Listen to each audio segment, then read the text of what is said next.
From Washington, the McLaughlin Group, the American original. For over 3 decades, the sharpest minds, best sources, hardest talk. Hello, welcome back. Our guest today is Ryan Gidusky. Welcome back, Ryan. And today, we are continuing a special tradition. There's much news in the week, masses, of course, but today is our end of year award show. So let's get started. Pat, biggest winner. Biggest winner is populism and nationalism worldwide. It's ascended in the U.S., Russia, China, Royal Germany, and France, and even taken over in Italy. Eleanor. Here at home, Obamacare. Obamacare carried Democrats to the majority in the House, have given us some divided government, which we needed, some oversight over the White House, and brought Nancy Pelosi back as Speaker. Right. Matteo Salvini, he turned a small fringe party into the largest, most popular party in Italy. He may be the first populist prime minister of a European country, a Western European country. So not popular with the EU though. In the budget. Not popular with the EU, but all right. The Italians like him. Clarence. I think the biggest winner is a tie between Mitch McConnell and Nancy Pelosi,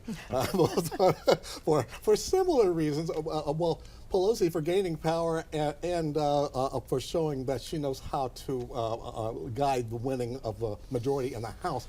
McConnell, because he is sort of, well, he's got the new role now of standing in the way of the Democrats, and his power is enhanced in that regard. So it's been an interesting year. Very good. It has been an interesting year. My biggest winner is Gina Haspel, the director of the CIA, for being able to rebuild that institution's trust with the president and with the American people, Congress. It's a hard thing to do in Washington these days. Of course, my pants are also another big winner, but they reflect my slightly lower budget than John McLaughlin. Anyway, biggest loser, Pat. Crown Prince Mohammed bin Salman began the year as a great reformer and ended the year as a worldwide suspect in a horrific murder in the Istanbul consulate. Eleanor. The Kurds, if the president follows through on his impetuous move to pull out all American troops, 2,200 American troops from Syria, a third of the number of troops he sent to the southern border. It is a political gesture that will really betray the Kurds who have done all the fighting on our behalf. Right. Paul Ryan, he told Trump in 2016, if you just go on tax cuts and Obamacare repeal, we'll win re-election in the House in 2018, and man was he wrong. He'll go down as the biggest budget spender as a House Speaker in a long time, and failure overall. Well, this is a tough category because so many great losers. There was Roseanne, there was Kevin Hart, there was the stock market. But I got to give it to Judge Roy Moore. It's not easy for a conservative, a rock-hard conservative, to lose in Alabama, but he pulled it off. My biggest loser is Emmanuel Macron. He, at the beginning of the year, was seen as the great hope of modernization, the potential Thatcher reformist, or the potential great modernizer, blending modernity and conservatism in some fashion. But now he has riots, he has the various unions of France rising up against him, and his political future looks a lot less bright than it once was. Best politician, Pat. Robert Mueller. He hasn't found any collusion, but he's been canonized. Okay. Eleanor. Any positive category you want to put Robert Mueller in, I'm for. Okay. That's but what I meant. my candidate would be Beto O'Rourke, who lost his race for the Senate in Texas, has also been canonized to a certain extent, has capitalized on social media, is a likely presidential candidate. Very good. Ryan. Rick Scott, it's not easy for a man who looks like Skeletor to win 3 consecutive elections in America's biggest swing state by less than 1%, but he did, and now he'll be Senator Rick Scott. Do you know what anyone here know about what Rick Scott had a little bit of a problem with before he became governor? Yeah, he Medicare fraud when he headed a healthcare organization. A friend of mine's dad, Mr. Alex Schilling, his father, wore the wire for the FBI in that. So that was. All right. So they are not popular with Mr. Scott. Anyway. This is called Washington celebrity. All right, Clarence. Where are we? Oh yeah. No, I got to give this one to Nancy Pelosi as well, because she pulled off shepherding the new majority in the House and beat back effort to unseat her and showed why she shouldn't be unseated. Do you think she'll have any problems next year commanding the caucus? I think she'll have fewer problems than Ryan. Absolutely, because she knows how to handle it, and also they're hungry for beating Trump, and that unifies Democrats. Does everyone agree with that? Yes. Yeah. Okay. Anything positive about Nancy Pelosi, I'm also. Okay. All right. Okay. All right. My best politician of the year is Theresa May. for the simple reason that she has been able to balance a conservative interest, at least retaining office, which was very much in doubt, and is up ahead of the polls against her opponent, who may be coming up in one of my predictions shortly. Worst politician, Pat? You picked it up earlier, Emmanuel Macron. Okay. Huge winner, great figure in Europe, a comer, real comer, blown up by the yellow vests things. His poll ratings have got him down below 30%. I think it's a real debacle. Okay. Eleanor. Worst politician, President Trump, who has single-handedly been destroying his own presidency. As we sit here today, he is closing down the government. He wants to go off and play golf. He seems completely oblivious to the fact that he is cannibalizing his own government, and we're in chaos. And he's the worst. He's not only he's the worst politician. You could say worst president. Right. I can go on at great length, and we should, given how tumultuous this week has been. You shouldn't hold back as Let's often, spend Eleanor. let's spend a couple of minutes on this then. What do you see about President Trump's week? Getting rid of matters. There seems to be instability. Oh, this has been the first week I've hoped for this country in, I don't know, 6 months. This has been a phenomenal week for President Trump, I think. Okay. It was the first spinal surgery that he actually was sitting there fighting for the wall. Syria removal is great. Afghanistan drawdown is great. Getting rid of a bunch of people who didn't agree with his agenda is great. Syria, he has ignited a major all-out debate in this country over whether the United States can honor all of these commitments dating back 70 years, or whether we got to get out of some of these wars and some of these commitments. I think it's a great debate. Excuse me, though, you don't just get out because you tweet it. You have your Pentagon involved. Speak for months. You They speak had to members of the conversations. Senate. He's This triggered the is debate. impetuous, bizarre behavior, and it's also a week when his Trump Foundation was shut down, when the legal problems are forget the mounting, inaugural. when he is ordering a government shutdown that he has Trump owned University himself. is being looked at. Right, exactly. All right. Ryan, your worst politician. You can't say this is a thriving presidency. Worst politician. This is unraveling. My worst politician was actually Theresa May. I think that having 117 PMs sitting there and having no confidence in her is very, very bad. MPs, sorry, not PMs. So, dyslexic. 117 MPs going against her. I think it's not very good. I think her handling of Brexit was terrible for her, and I don't know. Now she's announced her retirement, and Look how broad the conservative tent is that we can well, be friends and disagree about this. All right, Clarence, worst politician. Well, I think Paul Ryan, which I hate to say because I like Paul Ryan. He's a smart guy and all, and he didn't want the job. He had to be talked into it, and you see what happened. He's been a fraud from the beginning. Yeah, it's really Poor no Paul progress Ryan. at all. All right. Where it goes. Spineless. You're certainly positive today, Ellen. My worst politician is Jeremy Corbyn, the leader of the Labour Party in the UK. You would think with all the troubles that the Conservatives have with Brexit, he would be up in the polls. He's down. That might be because he's a post-Stalinist. Most defining political moment. Christine Blasey Ford in the morning and Brett Kavanaugh in the afternoon, the most dramatic hearing I've seen almost in my lifetime, when the Judiciary Committee, where Kavanaugh saved his Supreme Court seat. Eleanor. Parkland, Pittsburgh. Gun violence in a school, gun violence in a synagogue. Really crystallized suburban moms, in particular, wanting gun safety, and I think we're going to get some votes finally when the Democrats take the House. Protests in Paris, the Yellow Jacket riots, I think, sunk Emmanuel Macron's future in France. I don't know if he'll make it to the second round of his next presidential election, and approval ratings at 17%. It's not a good moment for the heir apparent to Merkel. Clarence. Blue waves and yellow vests were a big deal this year, but I think, to me, the most defining photo op moment was President Trump trying to board Air Force One after folding his umbrella, which he could not figure out how to do, and so he just left it there, much like he has treated the national deficit. Thank you for bringing up the deficit. My Deficit pleasure. doesn't get much attention. I wish it did. Entitlement reform. All right. My most defining political moment is the meeting between North Korean leader Kim Jong-un and President Trump in Singapore. A very interesting moment. We shall see how it plays out, but diplomacy Trump style. Most underreported story. Pat. I think the 3.5-year war in Yemen that has cost thousands of dead, hundreds of thousands have suffered and are homeless, And it's gone almost as long as World War II for the United States, and nobody is talking about it or reading about it. Quite a lot of people are talking about it now, though. Well, they've just begun to talk about it, but 3.5 years into a war. Because of Khashoggi. Yeah, Eleanor. I completely agree with Pat on that one. I had that on my list. And the American involvement in that war has been underreported. But on another front, the immigrant women who were working at Trump resorts without papers and were encouraged and said it was no problem. I mean, the hypocrisy that he then, taunts and criticizes these people for political reasons, but when they want to iron his shirts and change his bed sheets, that's fine. Okay, Ryan. Zimbabwe, after the death of Robert Mugabe, is now trying to repatriate white farmers back to their country, and at a time when South Africa is actually doing the opposite. Yeah. It'll be interesting to see if they actually come back and start working the white farms in Zimbabwe. That's a good one. I like that. Clarence. Indeed. I think the most underreported story of the year was the New York Times autopsy of Donald Trump's family finances, which was a massive investigation.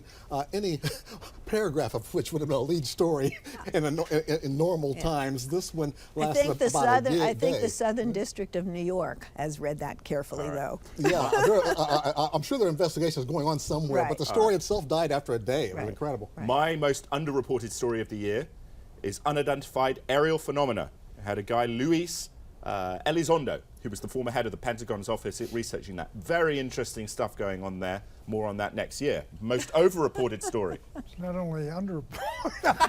Well, isn't that in McLaughlin's best lineage that I bring up these random issues? Go. Most overreported story, Russiagate. You can't get away from it on TV, and they haven't found any collusion after 2 years. It is day and night till I'm almost throwing out my TV set. All right. Have you been paying attention, Pat? I mean, really, there's collusion out there.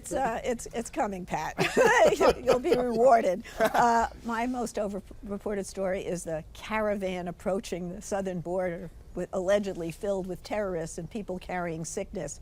The media played right into Trump's hands by giving that as much attention as they did. The caravan didn't even get near the border until well after the election, and there's nobody bringing diseases in, and they're not terrorists. What do you say to that? That's not true. So Tijuana Health Center, 100 people had lice, 4 had HIV.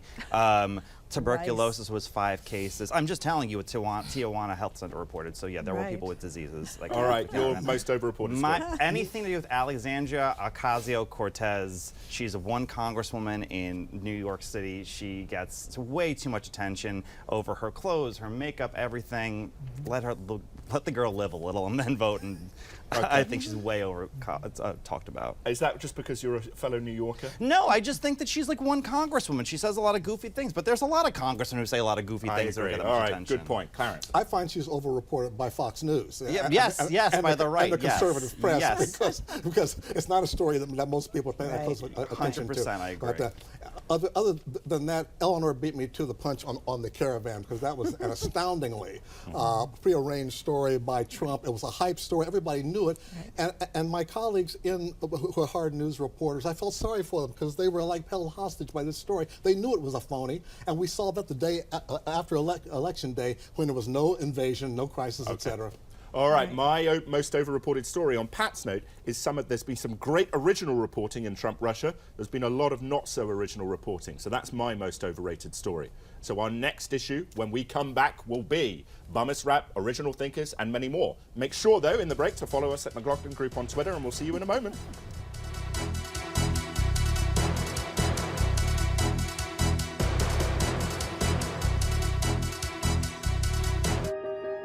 For more than a century, the Greater Washington Board of Trade has focused on growing our regional economy. We work every day to foster collaboration, build pipelines for skilled workers, embrace innovation, and attract investment.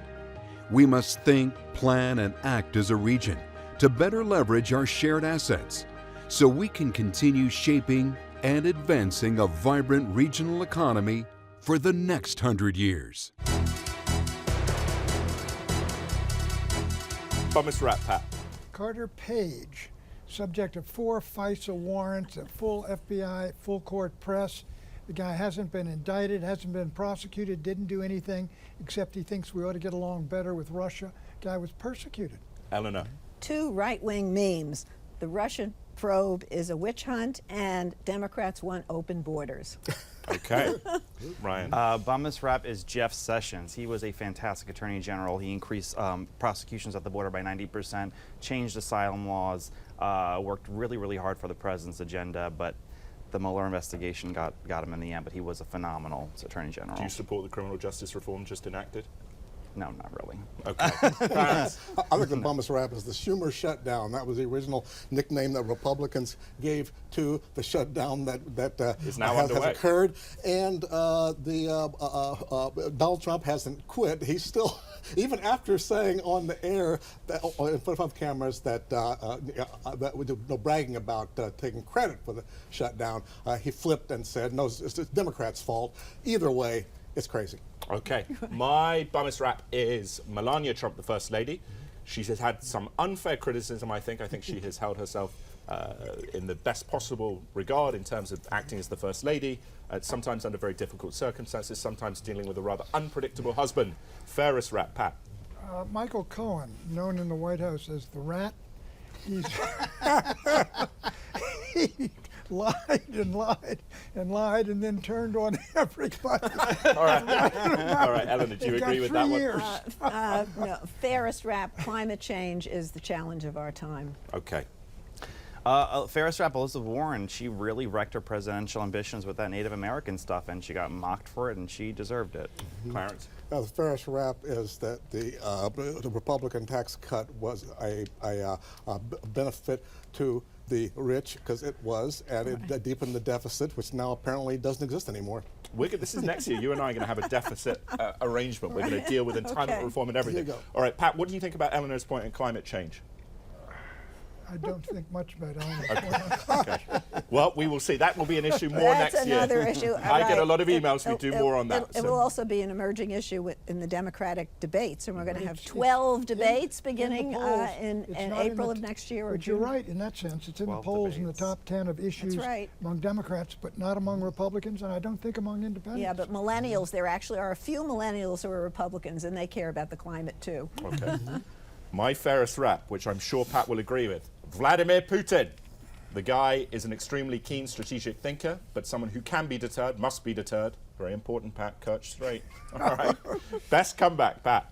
I hate to say this, Eleanor, but it's Nancy Pelosi. Okay. Phenomenal. And I mean, look, she came back and she's going to retake the speakership after a hiatus of 6 years. Only other person to do that, I think, and came back at 2 years in this last century, Sam Rayburn. That's good company. No, she's up there in terms of talent and time served with Sam Rayburn. She's really incredible. My comeback to show I can be even-handed, I'm going to give it to Jared Kushner, who hung in there with the criminal justice reform bill, and frankly, as Trump fires everyone around him, he can't fire Jared Kushner. He may be our last line of defense in that White House Wow. to restrain the Mad King. Pat, what do you think about that criminal justice reform? Do you support No, I don't. Why? I mean, look, I think it's too. We've gone too much the other way. The fact that one of the reasons we got crime down, and it stopped going down or going up in 1990s. Frankly, is we tripled the number of folks in prison. But the whole idea of Yeah, this the is to crime- take away the violent criminals will stay in. There's and Yeah, others- but a lot of those There's a guys lot that of go in exceptions. for drugs are guys who are drug dealers. Crime and rates they're are put in. down. Crime Yeah. rates are They're down. down. They're down because we put all those people in prison. Well, even We if you put the believe criminals that, in there's a lot of prison. over-sentencing going on. There's a lot of good That's stuff what- in the what- bill, what- but Look, there's there's a some lot good of things in it, the nonviolent obviously, offenses. All right. but I think we're going to regret it.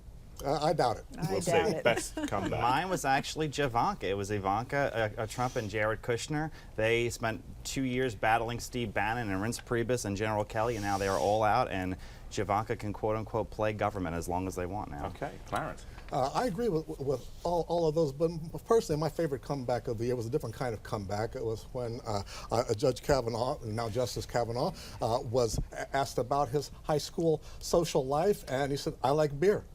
Okay. Memorable slogan for Who the likes? year. You're more of a red wine man, aren't you? White wine, Chardonnay. White wine. Like Chablis. My mother is a big fan of Chablis. Red wine, white wine. I don't really drink either, but I would prefer red over white. Eleanor, if the viewers don't know this, Eleanor is the athlete of the panel. Right. Absolutely. The athlete. Your favourite? Oh, bourbon. Bourbon, Yeah, okay. I'm a big All bourbon right. drinker. My best comeback is John Bolton, the National Security Advisor, who was seen as an outlier. He has managed to stay in there, although Syria would suggest that perhaps his influence is waning.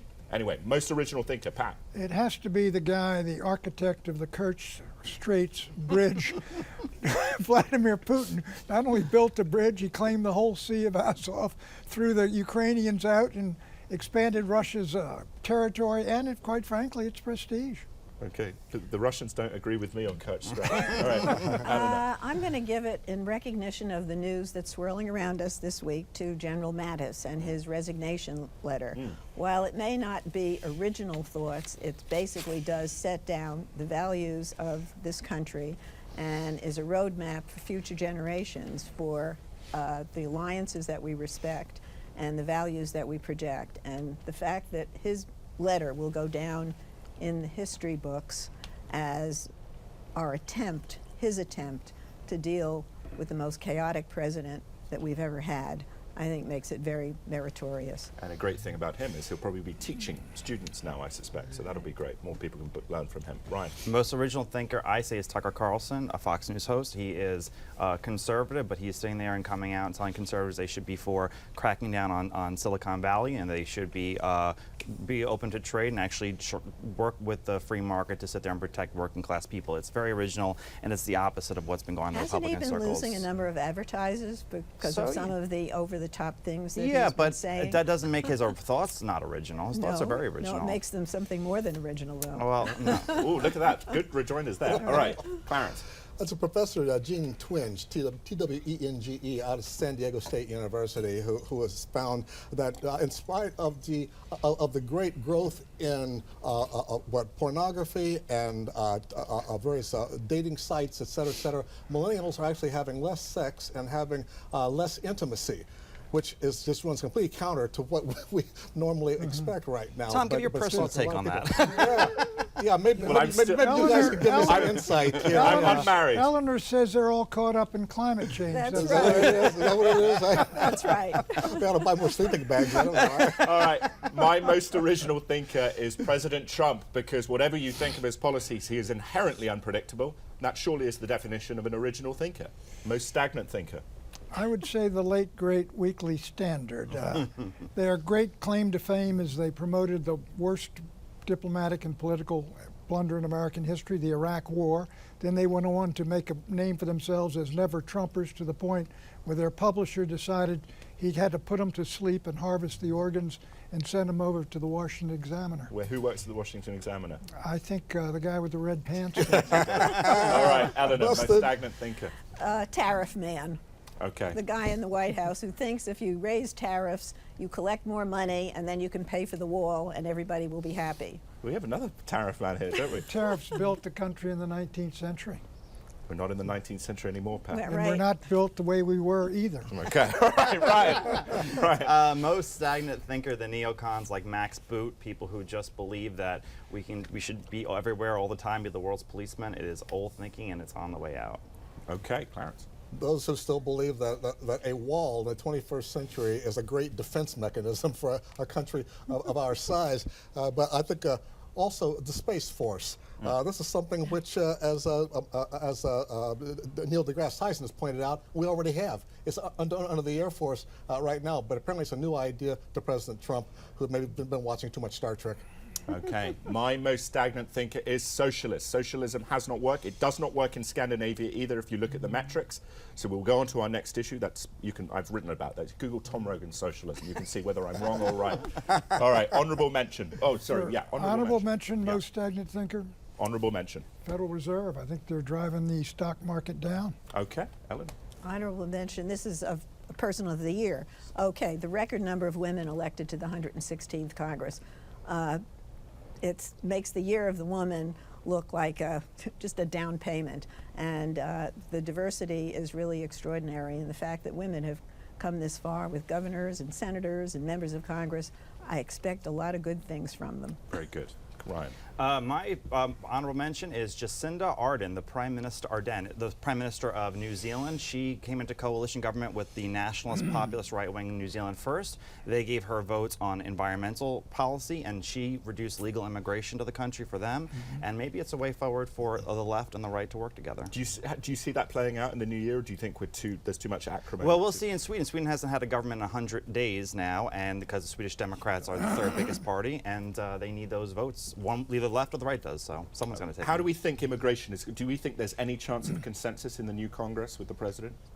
For Congress? No, I think you're The gonna get- obvious deal is you open the government and you do something for the dreamers. Okay. That he could have had that deal last winter. He I turned think it Trump down. can force the Democrats to go along with border security, but I think the wall, if they don't get it this year, they don't get it. Okay, Clarence, your honourable mention. It won't require forcing because Democrats have already voted for border security. But my honorable mention is John McCain, posthumously. His death changed the conversation enough that people are thinking now about honor and ethics in government, and that was an important Okay, thing. we've got to go, but he's a great man. My honourable mention, the United States Secret Service. Bipartisan, great patriots, doing great job. When we come back, predictions.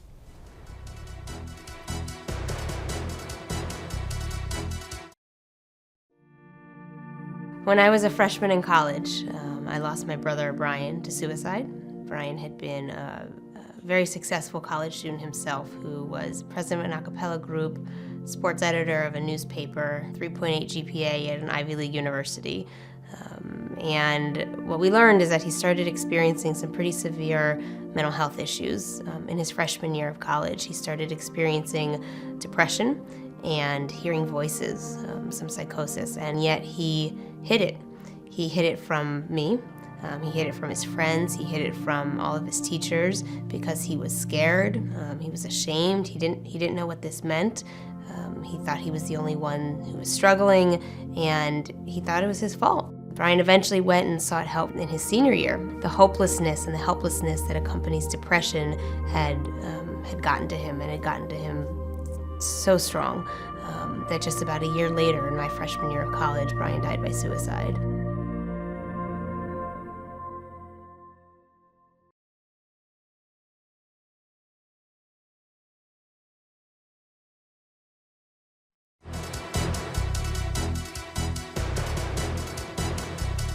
Predictions, Pat.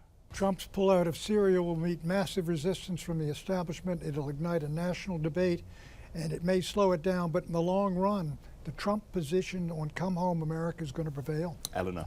One of the first things the Democrat House will do is to test the Republican rhetoric and resolve on protecting people with pre-existing conditions. Let's see if the Republicans really meant it when they all campaigned on that. Interesting. Ryan. Trump will issue executive orders dealing with immigration in 2019. Will they succeed?